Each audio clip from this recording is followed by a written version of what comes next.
안녕하십니까. 반갑습니다. 자주 민주평화통일 민주위원회 그리고 주권방송이 공동 기획하는 특별대담 한반도 전쟁위기 이대로 괜찮은가 어떻습니까? 다들 많이 불안해들 하고 계십니다. 그래서 특별대담을 마련했습니다. 오늘 한반도 평화, 안보, 군사 문제에 있어서 최고의 전문가시죠. 전 국방대학교 문장열 교수님 모시고 이 주제 심도 있게 한번 나눠보겠습니다. 인사해 주십시오. 네, 안녕하십니까. 전 국방대학교 교수 문장열입니다. 반갑습니다. 교수님 매일같이 뉴스를 본단 말입니다. 그렇죠. 저는 잠이 안 와요. 진짜 잠이 안 와요. 저는 조금은 잡니다. 어제도 3시, 4시까지 잠이 안 왔어요. 진짜. 이러다가 이거 수면 부족이 계속 일상화된다 이런 생각이 드는데 특히 최근에 느끼는 이 불안감이 진짜 큽니다. 오늘 그 불안감들을 좀 지적으로라도 좀 해소하고 결국은 시청자분들이 이 상황 판단을 어떻게 정확하게 해서 무엇을 어떻게 잘할 것인가에 대해서 많은 해안을 줄 수 있도록 부탁드립니다. 시청자 여러분, 먼저 정립 좀 하고 갔으면 좋겠습니다. 이 한반도 전쟁 위기는 사실은 구조적인 위기입니다. 그런 생각을 해보신 적 있으십니까? 왜 이 한반도는 계속 전쟁 위기가 악순환될까요? 단순한 문제가 하나 있습니다.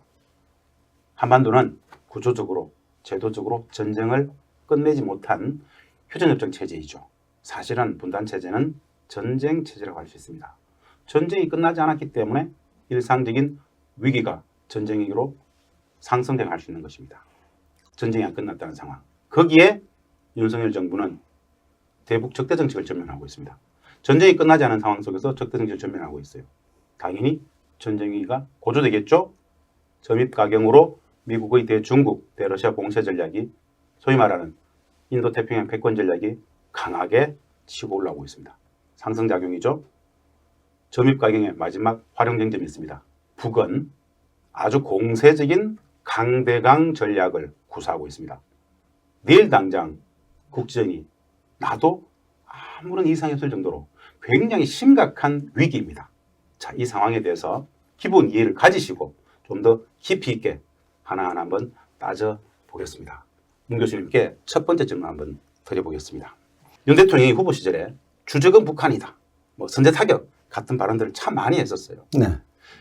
대통령 후보 때의 발언이 이후 대통령 당선된 이후에도 전략무기 적극 전개라든가 원점 타격이라든가 킬체인 많은 말들을 합니다.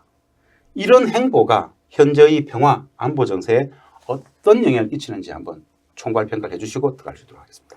네, 처음에 이 한반도의 상황이 구조적으로 전쟁 상황이 지속되는 상황에 있다라고 말씀하셨는데 저는 적극적으로 동의하고 그건 또 사실이고요. 네.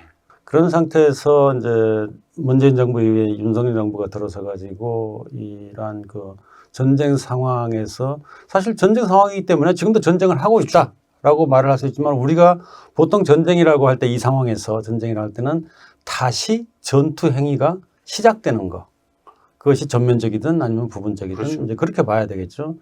근데 윤석열 정부가 후보 시절부터 이제 그런 그 강경책을 얘기를 했는데 지금 현재 상황에서 볼 때 다른 정책, 경제라든지 언론, 사회문화 이런 정책은 그냥 지지부진하거나 잘 못하고 있는데 이 안보에 관한 강대강 이 정책만큼은 정말 전광석화처럼 예. 자기 공약을 그대로 100%, 200% 이행하고 있는 그렇게 함으로써 오히려 안보를 해치고 있는 맞죠.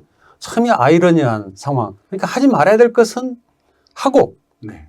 해야 할 것은 안 하는 것이 여기서 가장 극명하게 나타나고 있는데 저는 이 상황이 첫째로는 방금 말씀하셨다시피 전쟁 상황에서 군사적 긴장이 더 높아지고 그럼으로써 전면적인 전투행위 이제 전투행위는 이제 핵전쟁까지 생각을 해야 될 그런 상황이기 때문에 그것이 높아진다. 이게 이제 그 가장 큰 위험이고 이제 부수적 피해란 말이 있잖아요. 어떤 군사적인 행동을 하는 데 있어서 따르는 부수적인 민간인 피해라든지 그 콜레터럴 데미지라고 하는데 부수적 피해가 원래 피해보다 더 큰 경우가 지금 현재 이런 상황이에요. 그건 뭐냐?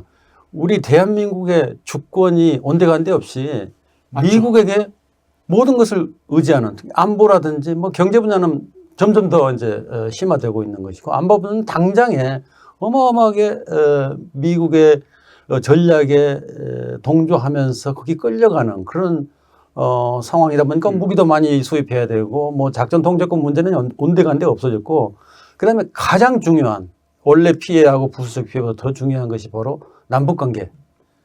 그동안 이제 엎치락뒤치락 또는 올라갔다 내려갔다 하면서 남북 관계가 유지되어 왔는데 사라져버린 거죠. 일시에 사라져버린 거죠. 완전히. 그래서 문재인 정부 때 우리가 파탄이라고 했었죠. 근데 파탄을 넘어서 파괴, 복구 불가능한 파괴. 그래서 종말에 도달하지 않을까. 그래서 이런 것이 바로 현재 상황에 대한 전반적인 평가, 군사적 긴장과 대미 의존성과 남북 관계 파괴 가능성이라고 볼 수가 있겠습니다. 문재인 정부 때는 결국 문재인 정부 말기가 되면 남북 관계가 아예 성립되지 않았던 남북 관계가 사라졌었는데, 그렇죠. 현재는 오히려 적대적 관계가 전면화되었을 뿐만 아니라 전쟁 위기가 항존하고 당장 내일 전쟁이 터져도 아무런 이상이 하지 않을 정도의 위기적 상황이다라는 말씀, 한 가지 좀 직접적으로 말씀드려보고 싶습니다. 두 번째 질문인데요. 우리 시청자분들도 지금 아셔야 될 것 같은데, 교수님이나 저나 우리가 노무현 대통령 모시고 청와대에서 NSC에서 대통령 모셔봤던 기억이 있습니다. 청와대 시스템이라든가 국방부 많은 구조들을 잘 압니다. 이번에 윤석열 정부의 국방부 합참 산하의 전략기획본부 예하에 있었던 핵 WMD 대응 센터를 독자적으로 핵 WMD 대응 본부로 확대 개편하기로 했다. 즉 여기 보니까 중장급을 본부장급으로 지정을 했던데요. 이것이 가진 의미, 저는 굉장히 심각한 것 같은데 좀 설명이 필요할 것 같습니다. 물론 심각합니다. 전반적으로 앞에 설명드렸던 그런 상황 악화의 하나의 그 조치이기 때문에. 근데 합참이라 하는 것은 뭐 많이들 아실 거예요. 합참은 전쟁하는 조직입니다. 국방부는 전쟁을 지원하는 조직이 기본적으로, 물론 이제 합참이 국방부 예하에 들어가 있긴 합니다만은, 그런데 이 합참의 본부가 4개가 있어요. 전쟁을 해야 되기 때문에 우선 알아야 되잖아요. 정보. 실제로 싸워야 되는 작전본부 있고. 정보본부장, 작전본부장. 그다음에 전략적으로 큰 그림을 또 그려야 되잖아요. 그래 전쟁을 할 수 있으니까. 그게 이제 전략기획본부. 또 하나는 그런 모든 것을 지원해주는 군수본부. 뭐 이런 것들로 이루어져 있는데 이 본부장들이 다 삼성 장군이에요. 3스타급이에요. 예, 중장급이죠. 그런데 이 전략기획본부 밑에 이제 기획 단계에서 다 북한의 WMD 대응을 어떻게 할 것이냐 기획하는, 그래서 필요하다면은 어떤 뭐 정치 군사적인 협조를 해야 되는데, 이제는 이것을 아예 대응본부로 만들어가지고 대응 삼성 센터를 떼가지고 기획본부에서 떼가지고 본부로 똑같이 동률로 놓은 거죠. 삼성 장군급으로 해가지고. 그러니까 이게 지난 10일 날 발표가 됐는데 아마 1월 1일부터 시행하는 것으로 알고 있어요. 내년에 바로 당장에. 그러면 이제 삼성 장군이 지휘하는 본부가 하나 생기는 거죠. 그래서 물론 임무는 뭐 그 명칭에서 나왔다시피 북한의 핵미사일 대응이고, 그것을 다 통합하고 또 주한미군이라든지 연합사하고 필요한 이 군사적인 협조 관계, 아마 일본하고의 정보 교환 이런 것까지도 다 포함이 될 거예요. 앞으로 이제 지소미아가 어떻게 되느냐가 좀 변수이긴 합니다만은.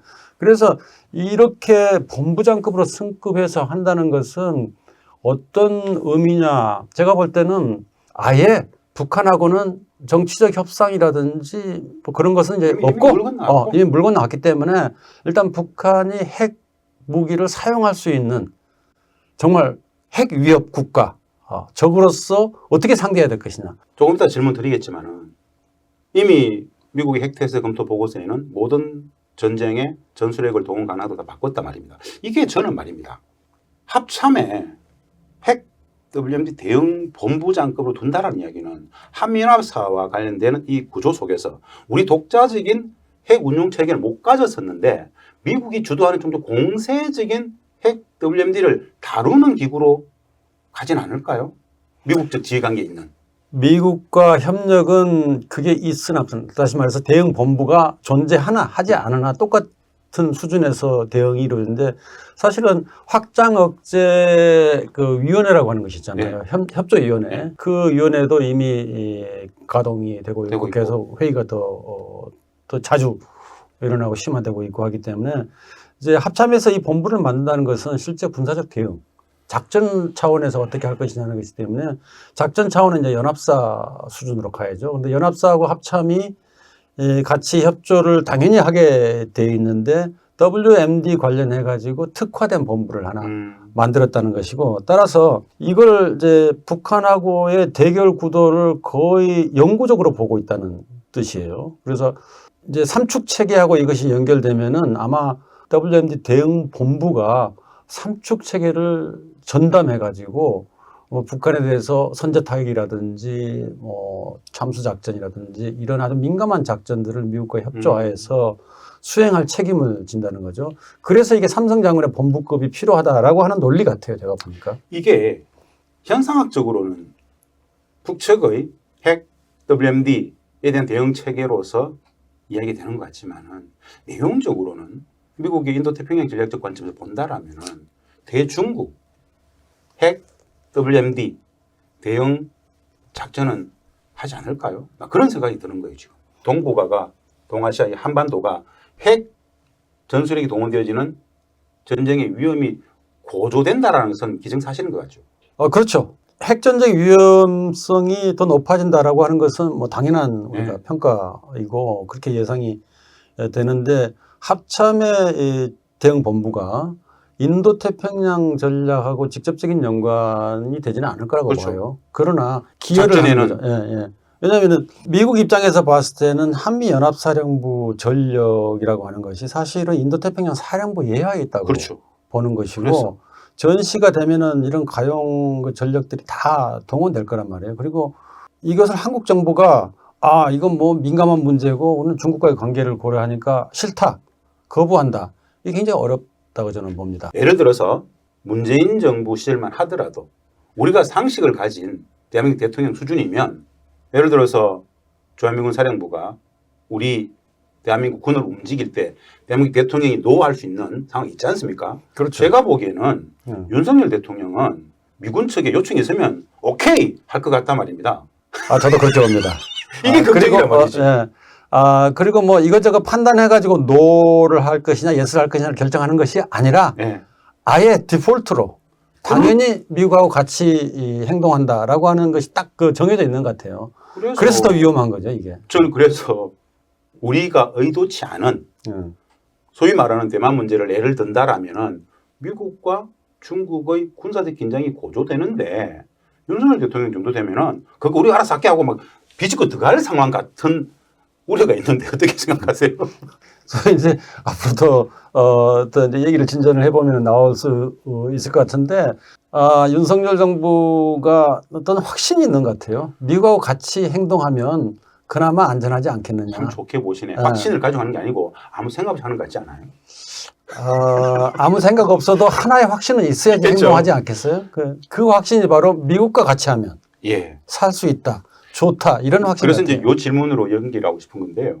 소위 말해서 이 정부 들어서 한미일 군사 동맹이 전혀 없는 수준으로 이렇게 계속 나아가고 있는 것 같아요.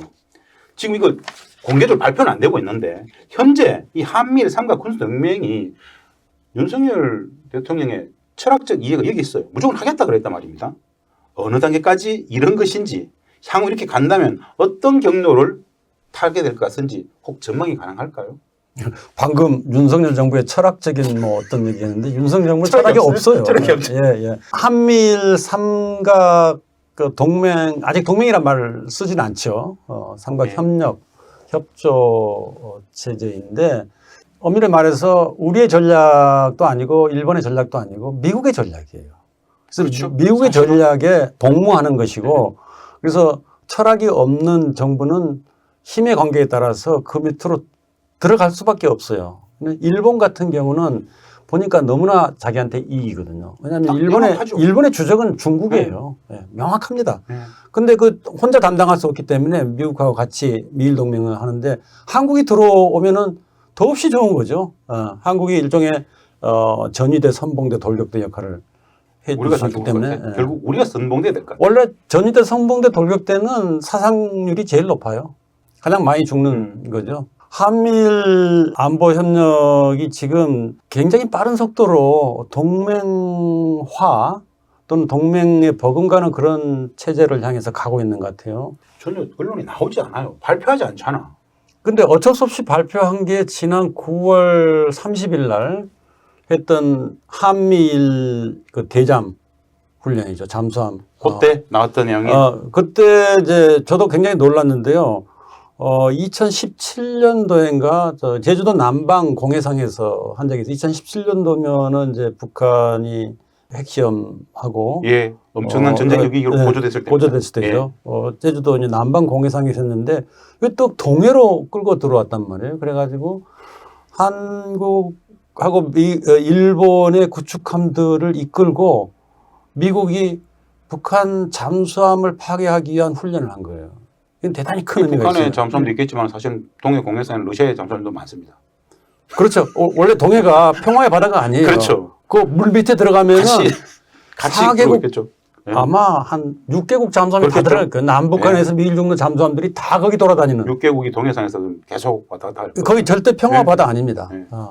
그런 상황에서 군사훈련부터 시작하는 것은 그동안의 한일 관계에 있어서 굉장히 중요한 것이 우리가 그야말로 역사적 가치거든요. 이게 진짜 가치예요. 그냥 뭐 자유 뭐 외친다고 해서 가치가 아니고 근데 그런 거 다 뒤로 하고 또는 무시하고 군사훈련부터 시작하는 게 굉장히 놀랐어요. 그래서 앞으로 이것은 일단 한 발 들여놨기 때문에 한미일 군사협력에서 실제 작전적 수준에서 뭔가 시작이 됐기 때문에 이건 그대로 가게 돼 있어요.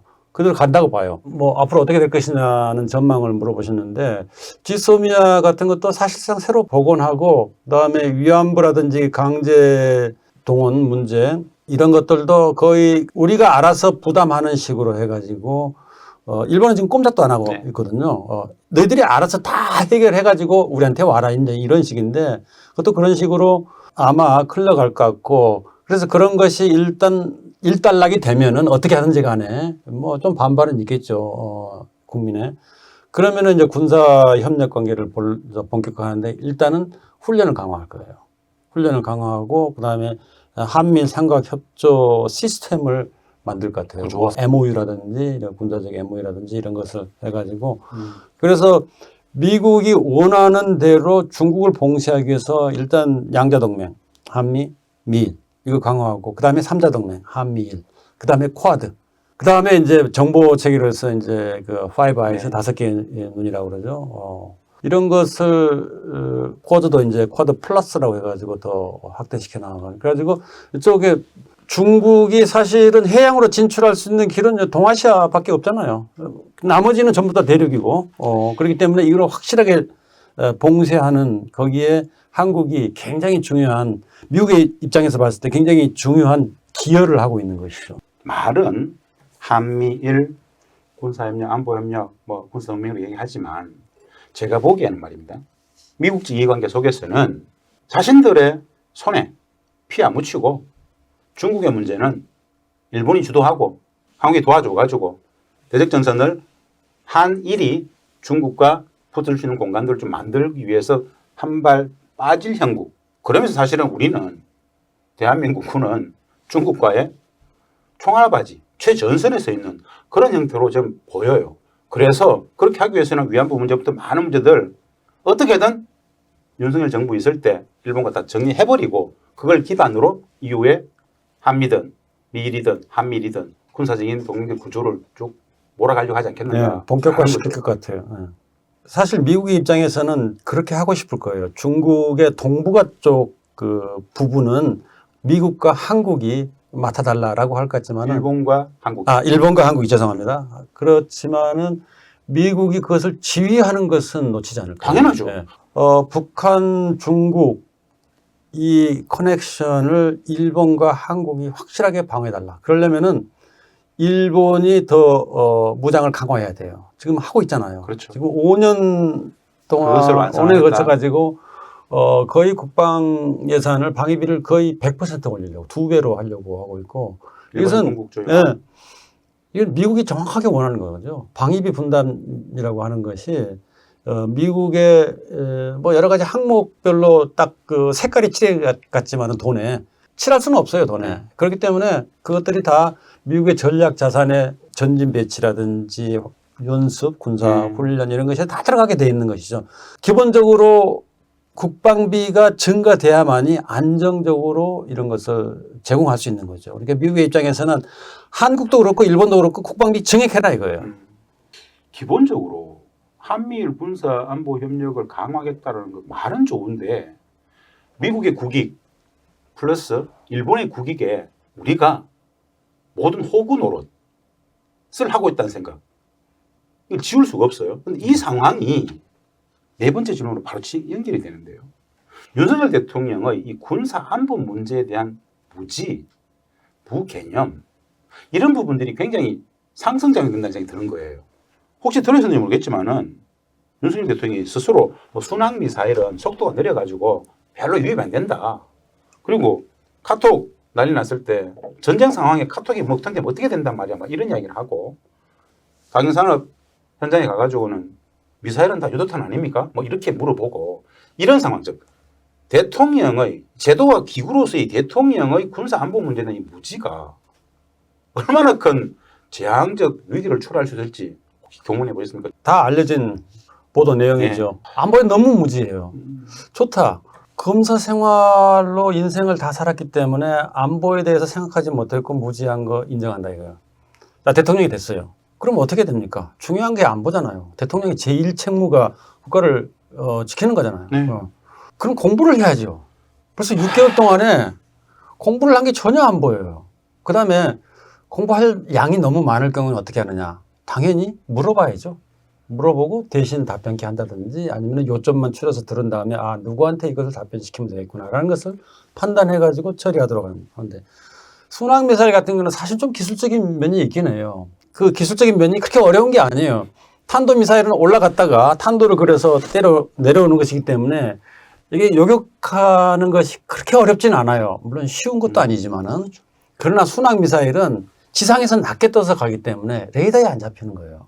그래서 속도가 또 빠를 필요도 없어요. 빠르면 순항미사일이 순항을 할 수가 없어요. 순항미사일이 순항이라는 그렇죠. 속도가 어느 정도 느리기 때문에 그런 거예요. 그렇기 때문에 순항미사일이 무서운 거예요. 이 지형을 따라서 피해가서 목표물을 공격하는데 순항미사일의 탄 두 부분에 뭘 실느냐에 따라서 그것이 핵탄 두면은 핵무기가 되고 재래식탄 두면 재래식 폭탄이 되는 거예요. 소리 소리 터질 수 있잖아요. 이거. 근데 뭐 순항미사일은 속도가 느리기 때문에 위협이 안 된다라고 하는 것은 아주 기본 상식적인 면에서 이건 말이 안 되는 얘기고 그런 말은 차라리 대통령이 위험 있게 그냥 입을 다물고 그냥 가만히 듣고만 있으면은 뭐 그렇게 그런 개념이 없다니까요. 그 다음에 전쟁 나면은 카톡이 먹통되는 거 아니냐는 말은 정말 어이가 없었어요. 아니 누가 수해 현장에 가가지고 댐이 무너지면은 아랫마을 침수되는 거 아닙니까? 이걸 논평이라고 참 이게 제가 참 난감하다. 걱정스럽다. 전쟁 나면 카톡이 먹통된다라는 말이 아니라 국민이 듣고 싶은 말은 지금 이런 정도의 카톡이 먹통돼도 나라가 정말 큰 위기에 빠지는데 전쟁 나면 어떻게 하겠냐. 나는 내 생명 바쳐서 전쟁을 막겠다. 국민 여러분, 나는 정말 이번 카톡 이 먹통이 사태를 두고 크게 느꼈다. 내 생명을 다해서 전쟁을 막겠다. 전쟁만은 막겠다. 이게 국민들이 듣고 싶은 말 아니겠어요? 네. 예, 이제 윤석열 대통령 개인의 리더십의 영역으로 막 이야기하면은 사실은 막 이 참담해요. 더 불안해지고. 저는 오히려 한반도 평화의 위기가 구조적 위기가 있는데 가장 큰 위기는 윤석열 대통령의 이 무지와 무개념이 가장 큰 위험이라고 저는 보는데 주제를 좀 더 넘겨가지고 한번 여쭤보겠습니다.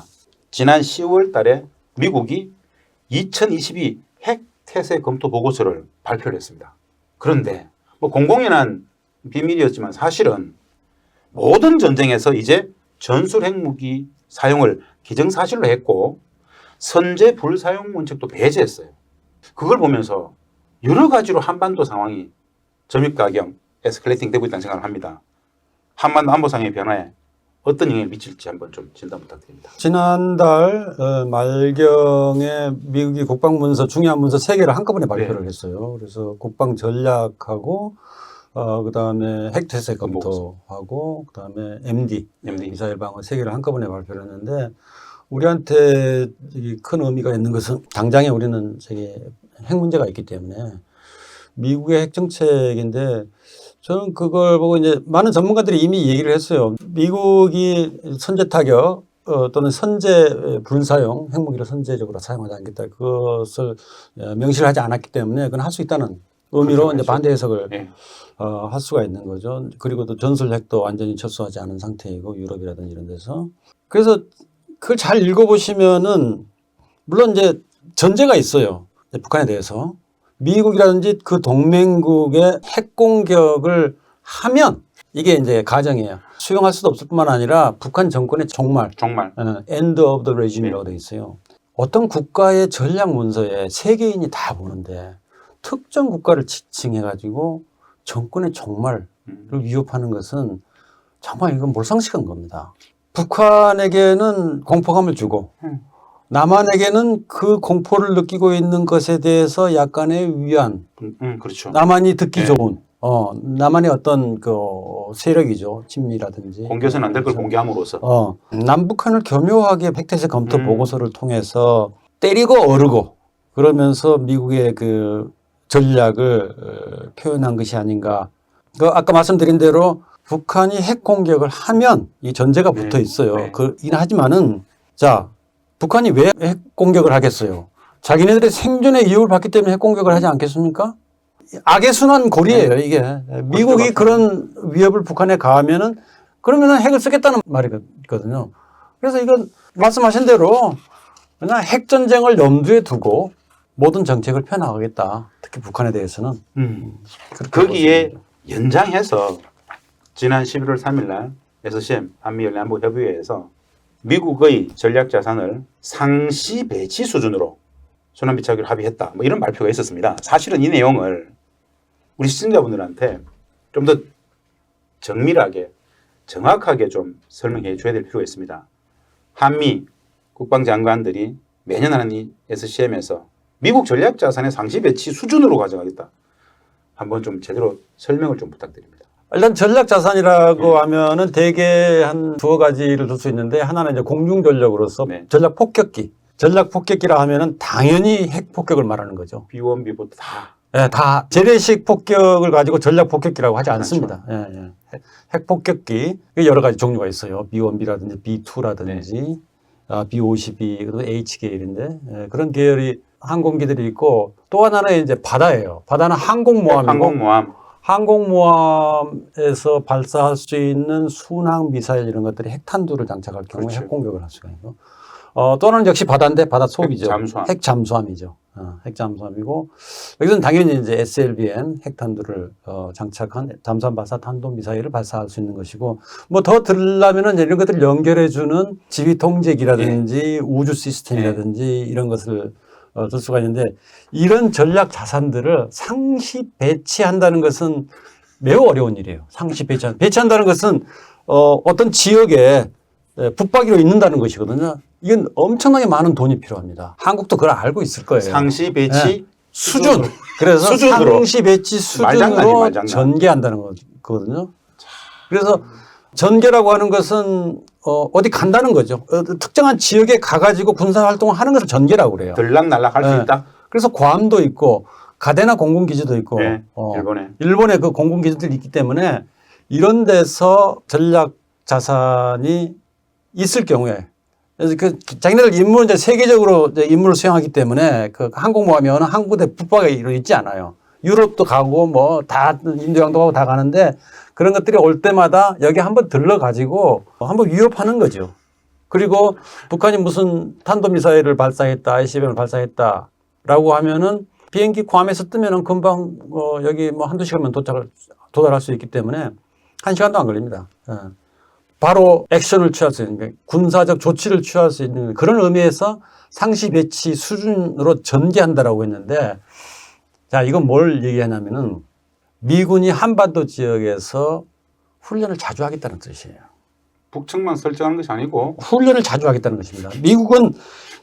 미국 군인들이 평상시 가장 원하는 것이 뭐냐면 훈련이에요. 훈련을 해야지 그 훈련에 참여하는 군인들이 진급도 하고 그다음에 무기도 계속 소모하고 무기 계속 소모하면서 이게 소위 군산 복합체를 돌리기도 돌아요. 하고 어차피 해야 돼요. 어차피 해야 되는데 어차피 해야 되는 이 것을 지역에 사겠다. 이 지역 한반도에서 하면 되는 거예요. 근데 이걸 가지고 미국은 굉장히 큰 생색을 내는 거죠. 우리가 북한의 핵 위협에 대응하기 위해서 전략 자산을 전개했다. 그러면서 북한은 큰 위협을 느끼게 되겠죠. 그래서 한반도의 안보가 더욱더 위태로워지고 군사적 긴장이 고조되는 것이고 이게 모든 것이 어떻게 그렇게 잘 짜맞춰져서 나쁜 방향으로 가고 있는지. 이게 위험하다고 판단하는 게 이 지점이에요. 뭐냐면 미국의 전략, 우리의 전략은 우리가 알잖아요. 미국의 군사 전략가들도 마찬가지고 대한민국 군 우리 합참이 다 마찬가지고 북은 이 상황에서 말입니다. 북은 이 상황에서 원래 아주 기다렸다는 듯이 굉장히 공세적인 강대강 전략을 펼쳤습니다. 8월 9월 상신 전개 미국 전략자산 들어오고 최근에 빌드스톰 하게 되고 독도 주변에서 한미일 군사훈련하고 이런 과정 속에서 북은 기다렸다는 듯이 아주 정확하게 계속 대응하는 액션을 취했었어요. 미국의 전략을 짜는 사람들이 북은 이 상황을 오히려 기다렸다는 듯이 좀 공세적으로 대응을 높여서 하게 될 경우에 훈련만 하는 상황으로만 안 갈 수 있는 상황. 무슨 뜻이냐? 이걸 저는 좀 걱정하는 지점이 이 지점인데 오히려 북은 기다렸다는 듯이 그래? 훈련하는 걸 보고 거기에 대해서 좀 더 높은 수준의 대응을 하고 점입 가경으로 미국도 더 올라가야 되고 이런 상황으로 휘말릴 수 있는 여지가 많다고 저는 보는 것이죠. 뭐냐? 그러면 미국 입장에서는 계속 에스컬레이팅 시키다가 요까이 하고 톤다운 딱 시킬 경우에 북은 더 치고 나갈 것 같다는 생각이 들어요. 이랬을 때 어떻게 하냐 이거죠. 전쟁에 대해서 연구하는 사람들이 가장 걱정하는 부분이 사실 그래서 그 에스컬레이션, 상승이라고 하는 거죠. 감당 안 되는 상승. 어느 정도 상승이 됐을 때에 이제 그만하자라고 하면 좋은데 이 상승이 컨트롤이 불가능할 때는 전쟁으로 가는 거죠. 근데 그게 좀 걱정스러운 것인데 제가 볼 때는 그런 위험성이 분명히 있다고 봐요. 미국이 먼저 액션을 취할 수도 있어요. 북한의 앞으로 뭐 7차 핵시험 할지 안 할지는 뭐 쉽게 단정할 수 없지만은 시험도 하고 SLBM도 개발을 해가지고 시험하고 그다음에 순항 미사일 쏘아대고 그다음에 ICBM도 더 개발한다. 그러면은 어떤 소위 핀포인트, 찝어내는 거죠. 그런 것으로 한번 북한의 반응을 떠볼 수도 있을 것 같아요. 뭐 그런 시나리오가 실행이 돼서는 안 되겠지만은 그래서 이제 그런 소위 미국의 공격에 의한 북한의 대응으로 분쟁이나 전쟁이 발발될 가능성이 있는데 제가 판단하기에는 북한은 지금까지 뭐 오랜 역사를 다 들먹일 필요는 없고 하노이 노딜 2019년 2월부터 생각합시다. 그 전까지는 잘 나갔기 때문에 2018년은 잘 나갔기 때문에 그러면은 그때부터 보면은 북한의 행동은 전부 다 거의 다 반작용이었어요. 그렇죠. 작용이 아니고 반작용 대응이었단 말이에요. 나오면 쳤어요. 네. 그리고 최근에 8월 이후 프리덤 쉴드, 을지 프리덤 쉴드 이후에 한미 훈련이 강화되다 보니까 북한의 행동은 상당히 일관성 있게 먼저 한미 훈련이 시작되고 나면 그때 반응을 하는 거예요. 그렇죠. 한미를 하고 나면 반응을 하고. 그래서 북한은 나름대로 전략적인 판단을 할 때 자기네들이 먼저 액션을 취해가지고 어떤 비난의 빌미, 공격의 구실을 제공하지 않겠다. 이건 확실한 것 같아요. 그래서 그게 이제 약간의 희망, 전쟁까지는 가지 않을 것이다라는 약간의 이제 희망을 주긴 하는데 그럼에도 불구하고 북한은 절대로 그냥 있지는 않을 거예요. 그렇죠. 가만히 있지는 않을 거예요. 지금까지 탄도미사일 한 80여 발 정도 발사했고 ICBM 서너 발 포함해가지고 절대로 가만히 있지는 않을 거란 말이에요. 아마 미국은 그렇게 해가지고 북한이 군사적 자산을 소모하기를 바라는 것처럼 저한테는 느껴져요. 다 쏘고 나면 없겠지 라고 하는 거죠. 근데 북한은 또 그걸 계산하고 있을 거란 말이에요. 그래서 이게 이제 그런 과정에서 에스컬레이션이 이제 충돌로 이어지죠. 되는 거라고 그걸 보죠. 제가 잘 걱정하고 아마 다른 사람도 다 걱정할 거예요. 예. 그 부분을. 원래 이 지금 전개되어지는 이 위기는 기존의 희전협정 체제 전쟁이 안 끝났다. 윤석열 정부의 대북 적대정책 전면화, 미국의 사실은 예전과는 좀 다른 강도 높은 전략무기 전개라는 상황, 대중국 봉쇄이든 뭐든 여러 가지가 있는데 한 가지 독특한 다름이 있다라면 이전의 북측의 반대급부적 어떤 액션이 있으면은 상호작용하는 액션이었는데 이것을 원래 전개된 걸로 본다라면 그 강도가 매우 공세적인 강대강 기조를 띠고 있다라는 건데 좀 더 나아가서 한번 생각을 해보는 거예요. 기본 원리는 똑같지만 성질에 있어서 굉장히 강하다라는 것은 어떤 측면에서는 북이 주도하는 강대강 전략도 있어요, 사실은. 툭툭 치고 나온단 말입니다. 이게 2018년 4.27 판문점 선언에서 한반도 비핵화에 합의해주고 종전평화협정을 받으려고 했던 그것을 6.12 싱가포르 합의해서 미국과도 관계 정상화로 가지고 가려고 했던 그 전략이 결국 2.28 하노이에서 노딜이 됨으로써 다 그 전략이 실패한 마당에 정치 군사력으로 강대강 전략을 계속 밀어붙임으로써 뭔가 새로운 국면을 창출하고자 했던 그 북측의 전략이 매우 계산된 행위로서 이제는 실질적으로 고각발사만 하는 것이 아니라 미국 본토에 다가서는 공세적인 어떤 위기를 올림으로써 그러니까 미국 너네가 우리가 지금 전쟁이 안 끝난 상황 속에서 불안하니까 평화협정을 체결해야 되지 않겠어라고 아주 턱밑까지 쏘아 올리는 상황으로 갈 것 같다는 생각이 드는 거예요. 그랬을 때 미국의 전략가들이 이제는 평화협정을 체결해야 되겠구나.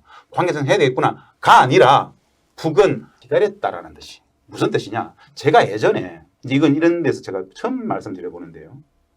개성공단에서 북의 군사 전략을 하는 사람들, 북의 군인들은 이런 이야기를 하더라고요. 한국 소위 말하는 조선전쟁 이후에 우리는 반드시 1,000만 배로 대갚아 줄 것이다. 이 정서가 지금도 있는 것 같다는 생각. 반드시 대갚아 줄 것이다. 최근에 2, 3년 동안의 이것이 아니라 지난 70년간의 전쟁적 체제를 강요받으면서 미국으로부터 제재, 봉쇄 받으면서 수많은 고난의 행군 이후에 많은 사람이 죽어가고 이 많은 것들을 반드시 결산할 것이다. 우리는 반드시 결산한다. 이런 이야기를 늘 했었어요.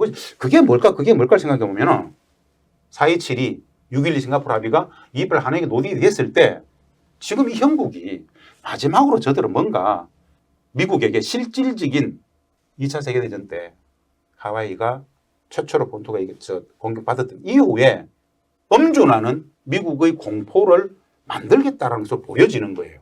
그랬을 때 우리의 선택지가 전혀 없다라는 것. 그게 저는 가장 두렵다 이거죠. 어떻게 생각하세요? 북한의 원한, 미제국주의자들의 잘 몰라. 원한을 잘 모른다고. 우리 잘 모를 거예요. 근데 모른다고 해서 완전히 그 개념이 없는 것은 아니고 우리가 다른 사람의 어떤 그 감정을 이해할 수는 있잖아요. 그래서 북한의 그 원한을 이해는 할 수는 있을 것 같아요. 대단히 크죠. 그리고 언젠가는 기어코 되갚아주겠다고 하는 결심이 강하다는 걸 우리가 충분히 이해할 수가 있어요. 문제는 뭐냐? 어떻게 할 것이냐라는 문제. 북한의 국력이라든지 군사력 이런 것에서 봤을 때 그 정도로 자기네들이 원하는 만큼 대갚아준다는 것은 불가능한 얘기라고 저는 생각해요. 그럼 어떻게 해야 되느냐? 일단 자존심, 자존감 이것을 미국에 대해서 전혀 굽히지 않는 거예요. 다른 모든 나라들이 미 제국주의자들에게 다 굽신거려도 우리는 하지 않겠다라고 하는 거죠. 그것이 있고 또 하나는 보란 듯이 그러한 제재 속에서도 지금 70년 동안 제재를 하고 있잖아요. 제재 속에서도 우리가 부국 혁명을 이루겠다. 북은 인민들이 잘 사는 것이고 자급자족하는 것이고 경제발전해가지고 강병은 이미 어느 정도 됐어요. 군사적으로 경제적으로 강대국이 되는 거 이렇게 함으로써 말하자면은 이제 그 간접적으로 그런 이제 원한을 푸는 거 이거 외에는 실제로 어떤 전쟁을 추구한다는 것은 아마 그렇죠. 북한도 알 거예요. 네. 알지만은 그 원한이 너무나 뼈에 사무치기 때문에 네. 그렇게 표현하는 것이 아니라 그냥 어떻게든 실질적인 관계 정상화, 즉 사실 이것도 해석이 좀 어떨지 모르겠습니다만은 미국을 거들떠보지 않겠다고 했긴 했지만 일상적인 제재 봉쇄 속에서 정상적인 국면을 만들기 위해서는 북미가 관계 정상화할 수밖에 없지 않겠습니까? 그 상황을 계속 노리고 있는 것 같긴 해서 계속 에스컬레이션 시킨다 이런 생각인데 그렇죠. 오히려 미국이 우리한테 양보하고 굽히고 들어와라 이거지. 그렇죠. 예. 우리가 가지는 않겠다. 이미 끝났다 그것은. 예. 이걸 얘기하는. 이어서 다시 한번 이제 마지막 질문도로 좀 정리를 좀 해봐야 될 것 같습니다. 어떤 거냐면요. 마지막 질문은 이제 결국 이런 전쟁 위기 속에서 전쟁을 막고 평화를 지키기 위해서 우리의 역할, 과제는 무엇이라고 생각합니까? 라는 겁니다. 윤석열 정부라는 상수가 있어요. 미국도 상수가 있어요. 북이라는 상수도 있죠. 우리 시민들은 이 질문은 우리 대한민국이 어떻게 될까 이거 아닙니다. 시민의 관점에서 상수로서 윤석열 정부는 계속 이 기조로 갈 겁니다. 그렇지 않겠습니까? 미국과 북의 국가 전략을 바꿀 수도 없습니다. 우리는 무엇을 할 수 있을 것인가와 관련해서 한번 뭐라도 정리된 이야기들을 한번 들어보고 싶습니다. 그게 사실은 많지 않다는 것이 참 안타까운 일인데요. 그렇다고 해서 우리가 아무것도 할 수 없는 것은 아니다. 뭐든지 가만 놔두면 나빠지게 돼 있어요. 자연스럽게 나빠지게 돼 있습니다. 나빠지지 않게 하려면 에너지를 투입을 해야 돼요. 노력을 해야 되는 것입니다.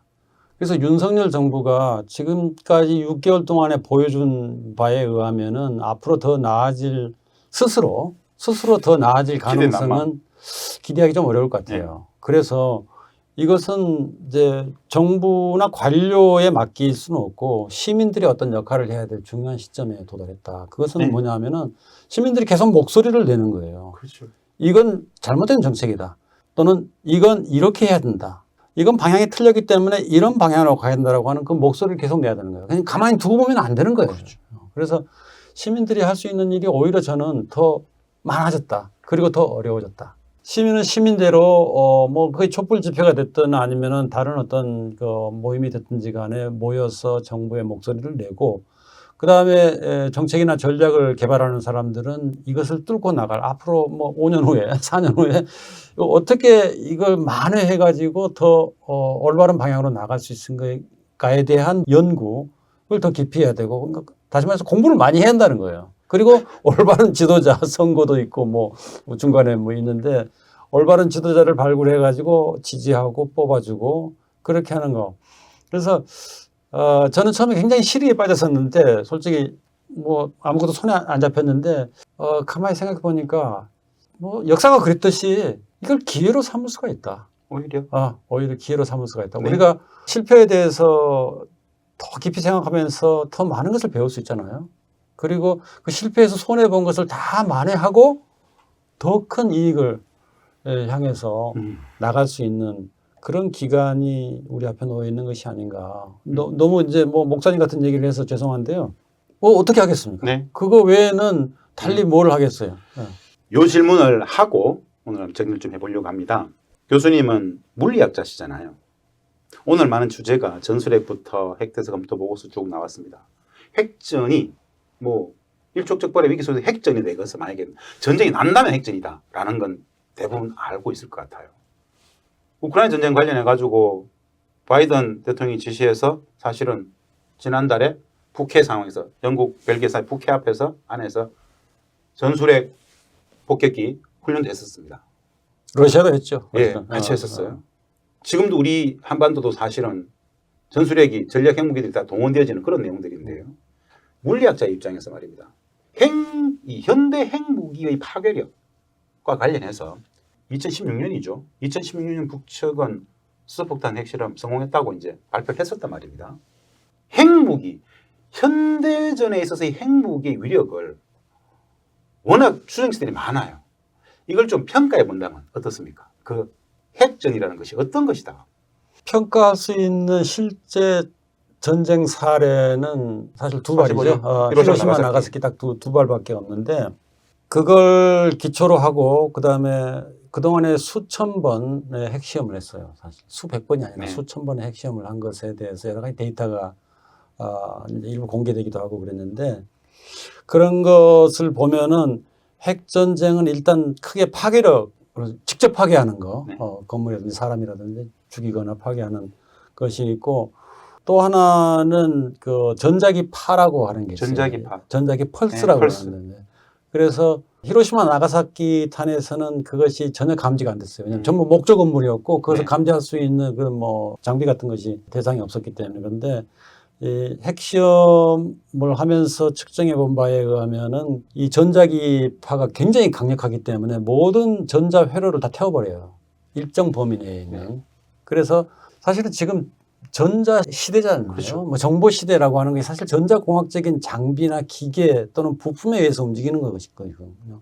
그래서 전 사회적인 마비가 초래될 수가 있는데 앞으로 만약에 이런 것이 실전에 사용된다면은 직접적인 파괴는 더 말할 것도 없고 이런 전자기 펄스에 의한 파괴 이런 것도 대단히 크고 그다음에 오염 그다음에 직접적인 파괴력이 메가톤급 이상이 됐을 때에 기후나 기상에 심대한 그 변화를 일으켜 가지고 사실 전 지구적으로 전면적인 핵전이 일어났을 때 시뮬레이션이 요새 많이 있어요. 인터넷 쳐보면은 그냥 핵전쟁 시뮬레이션 쳐보면은 쭉 나옵니다. 거기 보면은 이게 그냥 상상한 게 아니고 미국의 CIA라든지 그다음에 그 IAEA 국제 원자력 기구라든지 여러 핵 관련된 그 학자들하고 단체에서 발표한 자료를 이걸 다 근거로 해가지고 시뮬레이션을 만들어 놓은 거예요. 그래서 그런 걸 보면은 정말 지구 종말이라는 것이 핵전쟁에서 충분히 가능하다라고 지구는 아니라 할지라도 인류의 종말은 최소한 가능하다라고 말하는 것이고 우리가 평상시에 참 우리 이게 아이러니예요. 계속 전쟁 얘기하고 핵전쟁 얘기하는데 실제 핵폭탄이 한반도에서 터뜨려질까? 터뜨려지면 어떤 일이 벌어질까에 대해서는 깊이 생각하지 않는 거예요. 근데 만약에 한반도에서 핵전쟁이 전면 핵전쟁이 일어나면은 여기 몇 발 정도 떨어질 것 같습니까? 북한이 가지고 있는 핵탄두 수가 한 50에서 100발 정도 사이예요. 자, 거기서 10분의 1만 떨어진다고 합시다. 5발에서 10발 정도만 떨어진다고 합시다. 히로시마 나가사키의 5배예요. 5배. 게다가 그러면 미국이 가만히 있겠습니까? 미국은 이미 핵 태세 검토 보고서에서 핵 공격을 하겠다고 공언했어요. 그런 얘기에 한반도 이 좁은 국토에 수십 발이 떨어지게 됩니다. 수십 발. 그리고 그 수십 발에 의한 것은 바로 대한민국이 지구상에서 사실상 사라지는 거예요. 이런 가공할 만한, 도저히 상상할 수 없는 끔찍한 이런 결과에 대해서 깊이 생각하지 않고 자꾸 전술핵 도입해야 된다. 핵 타격, 대응. 그게 핵 타격 대응이 되는 게 아니에요. 100% 안 되고 만약에 한 발이라도 안 되면은 아예 안 되는 것하고 큰 차이가 없을 정도의 의미가 있는 것이 핵무기입니다. 실제로 북측이 올 9월에 최고인민회에서 발표했던 핵무력 정책 입법화 그 내용에 보면은 결국 지휘부 타격은 미국 본토가 될 것 같아요. 실제로 북측의 군사 전략에는 자신들이 가졌던 핵과 ICBM을 남측을 위해서 쓰지 않는다는 것은 이미 공공연한 비밀이고 전술핵이 터지는 상황이면 전략무기가 다 날아가지 않겠습니까? 그렇죠. 그렇기 때문에 한반도가 아니라 그 과정에 괌, 오키나와 일본, 미국 본토까지 뭐 삽시간에 한반도의 전쟁은 동북아 전체 미국 본토까지 포함되어 전쟁으로 다들 간주를 한단 말입니다. 누군가는 그렇게 이야기를 하더라고요. 저한테. 그분도 물리학자인데 히로시마 나가사키에 틀어졌던 그 최근 우리 서울에서 폭죽놀이 폭죽밖에 안 된다. 뭐 이런 식으로 얘기를 하더라고요. 현대 핵 무력의 이 수소폭탄의 위력 이런 것들은 인류, 이 인간이 가질 수 있는 물질이 아니다. 인류의 종말 자체가 시간의 문제이지 현실화되는 것이다라고 이야기를 하더라고요. 두어 가지 수치를 제시하자면은 히로시마 나가사키 탄으로 죽은 사람이 바로 죽은 사람이 즉사한 사람이 한 20만 명. 20만 명. 예. 그 뒤로 10만 명 이상이 병으로 죽었어요. 예. 그것도 5년에서 10년 사이에 걸쳐가지고 조금씩 죽어가는 거죠. 자, 그러면 이런 것들을 바탕으로 해가지고 시뮬레이션을 할 경우에 북한이 2016년에 시험한 폭탄이 수소폭탄에서 약 히로시마 탄의 한 30배 정도 되거든요. 한 20배 정도 됩니다. 300킬로톤인데 300킬로톤짜리를 만하탄에서 터뜨렸을 때 그때 한 90만 명이 즉사하게 돼 있어요. 그 시뮬레이션에 즉사하는 것으로 나와요. 상당히 적게 잡은 겁니다. 자, 그러면은 이런 것들이 한반도에서 다 터진다. 서울과 주요 도시, 평양과 주요 도시에 다 터진다 했을 경우에 사실 설명할 수가 없는 거죠. 죽음의 땅이죠. 죽음의 땅이 되는 거죠. 그리고 여기 뭐 미 증원 전력 50만 명 들어올 수가 없어요. 죽음의 땅이기 때문에. 그다음에 서해, 동해, 남해 전부 다 죽음의 바다가 되는 거예요. 근데 이런 것을 구체적으로 좀 생각을 해보고 이건 사실 안 되는 거구나. 이 안 되는 게임을 가지고 우리가 이거 뭐 이겨보려고 하고 막아보려고 하는구나. 이걸 인식해야 돼요. 이 국군 통수권자가 제일 먼저 이걸 인식해야 돼요. 그런 개념을 못 갖고 있는 것 같아요. 그래서 무개념. 핵 대응이라고 하는 말 자체를 쓰지 말아야 됩니다. 핵은 대응할 수가 없는 거예요, 이게. 공멸의 물질이다. 여하간에 전쟁이 발생하지 않도록 하는 것이 최선의 안보 전략이다. 그렇죠. 그게 맞죠, 사실은. 그래서 평화 안보 전략이 나오는 건데요. 오늘 장시간 많은 이야기를 나눴습니다. 한번 좀 정리를 좀 해보겠습니다. 먼저 모두에 말씀드린 바와 같이 한반도의 전쟁 위기는 근본 기본 환경이 휴전협정 체제, 전쟁을 완전히 끝내지 못한 이 휴전협정 체제 속에서 사실은 전쟁 체제죠. 전쟁 위기가 계속 악순환되는 것이다 라는 이야기가 있었습니다. 그리고 당면한 이 위기는 무지하고 무개념의 현 윤석열 정부가 전쟁이 끝나지 않은 땅에서 대북 적대 정책을 전면하는 과정 속에서 점입가경의 전쟁 위기가 악순환되는 것입니다. 무엇을 어떻게 할 것인가와 관련해서 구조적으로 제도적으로 본다라면은 종전과 같은 전쟁 체제를 끝내는 것이 가장 이상적인 겁니다. 우리의 안보정책, 평화정책은 무엇보다도 일단 전쟁은 끝내자. 그리고 실질적인 평화, 협정, 평화의 제도들로 가야 됩니다. 근데 그것을 기대하기 굉장히 어려운 상황이다. 그러면은 국민은, 우리 시민은, 민의 주인인 이 한반도를 살아가는 우리는 정부가 저 모양이기 때문에 아무것도 안 할 것인가? 미국과 북의 국가 전략을 바꿀 수 없는 상황 속에서 우리는 그럼에도 불구하고 문장일 교수님은 계속 평화를 요구하고 촉구하고 평화를 실천해야 된다. 시민사회가 여한 간의 평화를 계속 주장하고 촉구하는 것이 실질적인 평화의 실천적인 운동이다라고 말씀하십니다. 또 일각에서는 촛불 집회에서는 윤석열 정부의 퇴진 자체가 평화다라는 주장까지 나오고 있습니다. 소위 말해서 정치 권력을 장악하지 못했기 때문에 손과 발이 다 묶인 상황 속에서 우리가 할 수 있는 것들이 아무것도 없다가 아니라 우리의 생존을 위해서 평화를 위해서 여하간에 어떻게든 종전 평화, 실질적인 평화를 계속 요구하고 촉구해야 된다라는 이야기로 정리가 됩니다. 마지막 우리 문장일 교수로부터 정리의 말씀 들으면서 오늘 대담을 마칠 수 있도록 하겠습니다. 마지막 발언 뭐라고 부탁드립니다. 시민들이 무엇을 할 수 있을까요? 제가 항상 이런 일에 또 이런 문제에 대해서 생각할 때 질문입니다. 마지막 질문. 뭘 할 수 있을까? 나는 무엇을 할 수 있고 우리는 무엇을 할 수 있는가에 대한 것인데 저는 사람과 돈이라고 표현하고 싶어요. 사람 많이 모여가지고 우리의 의지를 우리의 생각을 드러내고 또 그것이 반영될 수 있도록 지금 윤석열 정부는 귀를 꽉 막고 있지만은 귀를 꽉 막고 있어도 들릴 만큼 큰 소리로 외쳐야 된다. 그 다음에 돈입니다. 이건 좀 쪼잔한 얘기겠지만은 여러 통일운동, 평화운동 하는 단체에 회비 좀 많이 냅시다. 생각날 때마다 요청을 받을 때마다 즉각 1, 2만 원씩이라도 모이면은 지금 굉장히 어려움을 겪고 있어요. 과연 5년간 버틸 수 있을지 모르는 그런 단체들이 굉장히 많습니다. 회원에 가입해서 회비도 내고 후원금도 내고 또 열심히 모이고 이게 실제로 우리가 실천할 수 있는 구체적인 어떤 방안이 아니겠는가 생각을 해봤습니다. 네. 참 현실적인 이야기입니다. 오늘은 이렇게 좀 정리를 해보려고 합니다. 민족위와 주권방송의 이 공동객 특별 대담 마무리 발언 이런 걸로 말씀드립니다. 여러분, 지금의 이 전쟁 위기는 관념 속에 있는 생각 속에 있는 위기가 아닙니다.